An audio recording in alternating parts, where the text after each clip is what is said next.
సుశీలమ్మ గారు చెప్పండి. జగన్మోహన్ రెడ్డి గారు అంటున్నారు డబ్బులు ఈ గవర్నమెంట్ వచ్చిన తర్వాత పిల్లలకి ఫీజులు ఇస్తా అని చెప్పిన ప్రతి ఒక్కరికి ఫీజు డబ్బులు కడతాను గవర్నమెంట్ ఎందుకు ఇవ్వట్లేదు అని చెప్పి అడుగుతాడు. ఎందుకు అడగలేదు? ఎందుకంటే పిల్లలకి ఇప్పుడు ఆయన వచ్చింది కొత్త ప్రభుత్వం, 2వ సంవత్సరం కూడా కాలేదు, అంత 8 నెలలు 7 నెలలు అయింది. ఆయన ఇస్తానని చెప్తున్నాడు, తల్లి వందనం ఇస్తానన్నాడు, అమ్మఒడి ఇస్తానంటున్నాడు, మరి స్త్రీలకు ఇస్తానంటున్నాడు.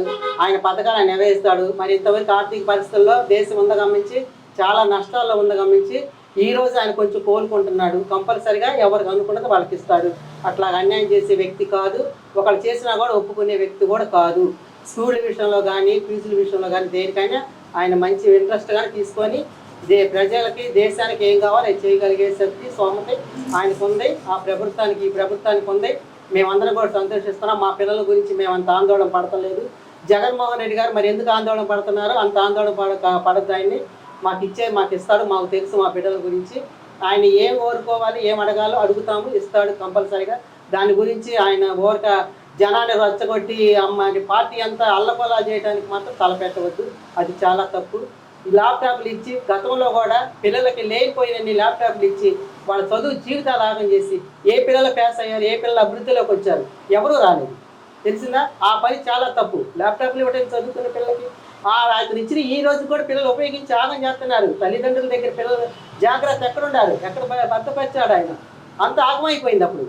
ఇప్పుడు ఈయన వచ్చినాకేగా మేమందరం కావాలి, ఇట్లా ల్యాప్టాప్లు ఇవన్నీ ఇవ్వకూడదు, స్కూళ్ళకి పిల్లల జీవితాలు ఆగమవుతాయని మేము చెప్పుకొని ఆయనకు ఇస్తానన్నాడు. ఇచ్చినంత ప్రకారం ఇస్తాడు. కానీ జగన్మోహన్ రెడ్డి గారిని ఆందోళన పడి ఆగం చేసి మళ్ళీ ఆంధ్రదేశాన్ని అంతా అల్లకొల్లా చేయకుండా ప్రశాంతంగా ఉండమని అన్నీ జరిగిపోతాయి. ఆయన ఎప్పుడు దొరికితే ఆందోళన చెందకుండా మెదకుండా ఉక్కుమని గొడవలు వద్దు, సమస్యలు వద్దు. అంటే ఇక్కడ ఆయన అంటున్నాడు 7,000 కోట్ల దాకా బకాయి పెట్టింది, మేము ఉండగా అన్ని చెల్లిచ్చేసాను, బట్టన్ నొక్కామని. నేను డబ్బులు కూడా ఉంచాను, బ్యాంకులో డబ్బులు ఉన్నాయి, ఆ డబ్బులు కూడా నొక్కటానికి ఇబ్బంది అని చెప్పి అడుగుతున్నాను. ఏ సరికే గజానా ఏది లేదుగా. గజానా లేకపోవటానికి బాబు గారు ఎన్నో రోజులు వెనకబడిపోయాడు. ఈ తెలుగుదేశం వచ్చిన తర్వాత మరి ఇప్పుడు వరకు ఆయన అయ్యే లాక్కొస్తున్నాడు కదా. అమరావతి అంటే అమరావతి అంతా అల్లకొల్లాలు అయిపోయింది. మరి దానికి ఏదీ లేదు ఇంతవరకు.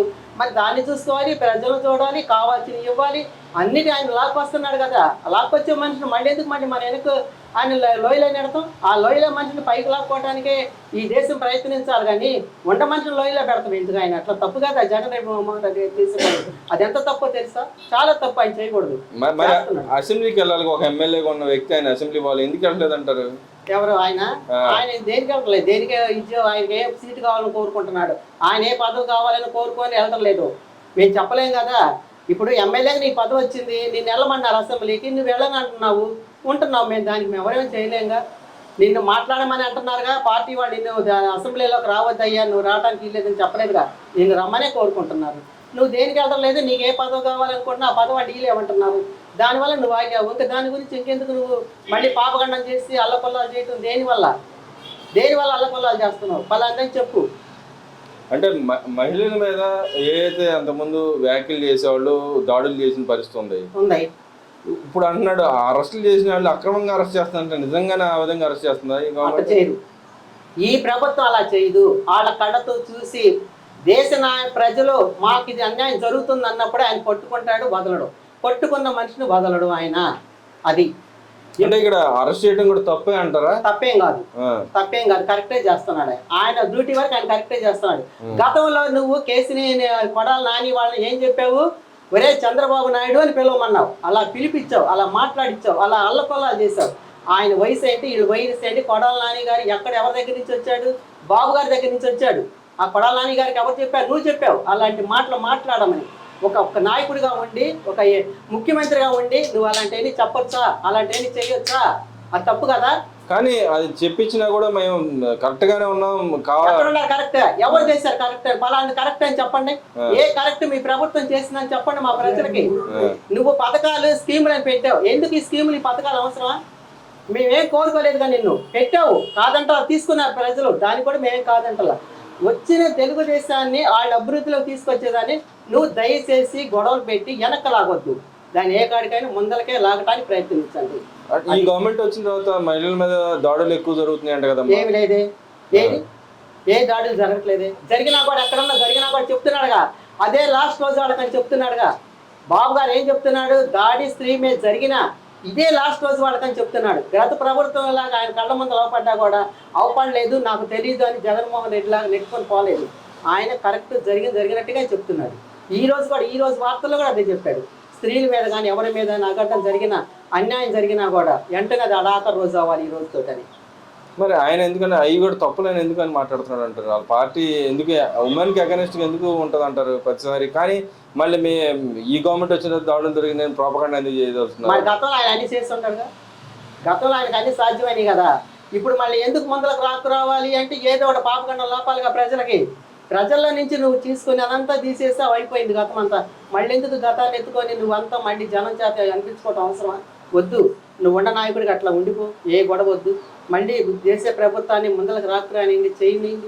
తర్వాత నీ ప్రభుత్వం మళ్ళీ నువ్వు వస్తానన్నావు, గెలుస్తానన్నావు, అప్పుడు ఏదైనా చూడు. అప్పుడు అంటే వచ్చేది నా గవర్నమెంట్ వచ్చిన తర్వాత మీ అంత చూస్తా ఉంటున్నాడు అధికారులు. చూడమను కాదు, మా ఎంతైతే చూడమను. మేము రెడీగా ఉన్నాం, దేనికైనా సిద్ధంగా ఉన్నాం. ఆనాడు ఓడిపోయిన నాడు కూడా సిద్ధంగా ఉన్నాం, ఇప్పుడు గెలిచినా కూడా దేనికైనా సిద్ధమే. ఎప్పుడు మేము వెనకాయం చేయలేదు. చూడమను, నీ ప్రభుత్వం వచ్చినప్పుడు ఏం చేస్తావు చెయ్యి, చూడు. కాకపోతే నీ ప్రభుత్వంలో మమ్మల్ని కొంతమందిని ఇచ్చేసావు, కానీ వాటన్నిటి కూడా తట్టుకొని ప్రజలు ఆ పక్షాన్ని తెలుగుదేశం పక్షాన్ని నుండి మా పార్టీ తరఫు నుండి వాళ్ళు ఏం కావాలో అది చేశారు, అందరు గెలిచారు. ప్రజలకు కూడా తెలుసు న్యాయం ఏంటి, అన్యాయం ఏంటి, మంచి ఏంటి, చెడు ఏంటి అనేది అందరూ తెలిసే అది చేశారు. నువ్వు బాబు గారు లాంటి వాడిని ఆయనకు 40 సంవత్సరాల సర్వీస్లో నువ్వు అసలు మీ తండ్రి గారు కూడా ఏనాడు కూడా అలాంటి అగితం చేయదా.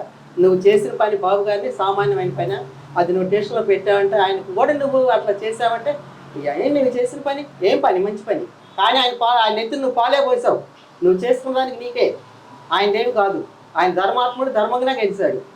అది అంటే ఆయన అన్నాడు అక్రమంగా గెలిచారు, ఈవీఎం ట్యాంపర్ చేశారు. ఎప్పుడు రాదు, అక్రమం అనేది ఎక్కడ జరగలేదు. మొన్న ఎలక్షన్లో కూడా రిగ్గింగ్ చేసుకుని గెలిచారంటగా. అయితే గతంలో నువ్వు అట్లా గెలిచావా? నువ్వు గతంలో ప్రభుత్వంలో నువ్వు అలాగే గెలిచావా? నాకు అది చెప్పండి. మీరు గతంలో కనుక అలా గెలిచింటే ఇప్పుడు ఈ ప్రభుత్వం కూడా చేసింది అనుకో. నువ్వు గతంలో అలాగే చేస్తుంటే ఈ ప్రభుత్వం కూడా చేసిందని లెక్కేసుకో. అది మరి ఫ్రీ బస్సులు ఇస్తాను ఇస్తాం. ఏది వెనక తగ్గ ఇంకెన్ని రోజులు అని చెప్పాడు. టైం ఉంటుంది, సంవత్సరం పట్టొచ్చేమో, 2 సంవత్సరాలు పట్టొచ్చేమో. నువ్వు గజానంతా ఖాళీ చేస్తే ఆ గజాన్ని మేము పూడ్చుకోవాలి, ప్రజలకు చెప్పాలి. ఆ మాట ముందెందుకు చెప్పలేదని అడుగుతున్నాడు. ఆ మాట ఏం ముందు చెప్తున్నాము, అప్పుడు గెలిచిన కానీ చెప్తానండి. ప్రజలు కూడా నన్ను అర్థం చేసుకోమనే బాబు గారు చెప్తున్నాడు. మరీ కూడా ఆయన అదే చెప్తున్నాడు. ప్రజలందరూ కూడా నన్ను అర్థం చేసుకోండి, మీకు ఏమి ఇవ్వగలుగుంటే ఆయన అన్నీ కూడా నేను ఇస్తాను, ఏది తప్పను అని చెప్తున్నాడు. మరి ఆయన అసలు ఏం జరగట్లేదు అనుకుంటున్నాడుగా. ఆయన అనుకుంటాడు, ఆయన అదే అనుకుంటాడు. ఎవరైనా అంతేగా. ఇప్పుడు నువ్వు చేసిన అన్నాళ్ళు నువ్వు చేయలేదు అనుకుంటున్నావు, నువ్వు చేసి నువ్వు తప్పుకున్నావు కదా, అట్లాగ అనుకుంటా సాధ్యమే. ఇదంతా కామనేగా, ఎలక్షన్ వాళ్ళకి కామనే, మామూలు వాళ్ళకి కామనేగా. ఒకళ్ళు చేస్తే ఒకళ్ళు నచ్చపాటు, ఇంకొకళ్ళు చేస్తే పాపగండం చేయటం అంతా కామనేగా. ఇవన్నీ అనుకుంటే అలా కుదరదు కదా.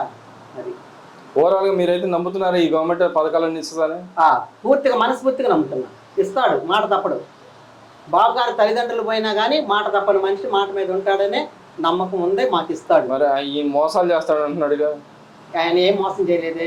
గతంలో 10 సంవత్సరాలు సీఎం చేసినప్పుడు ఆయన ఏనాడు మోసం చేయలేదు, ఎవరిని చేయలేదు, ఎవరి సొమ్ము అడ్డగించలేదు, ఎవరిని ఏది చేయలేదు. అందుకని ఈరోజు దేవుళ్ళలాగా ఆయన వెన్నుకున్నారు, వచ్చారు ప్రభుత్వంలోకి. ఆ రాజ్య పార్టీ గెలిచారు. అది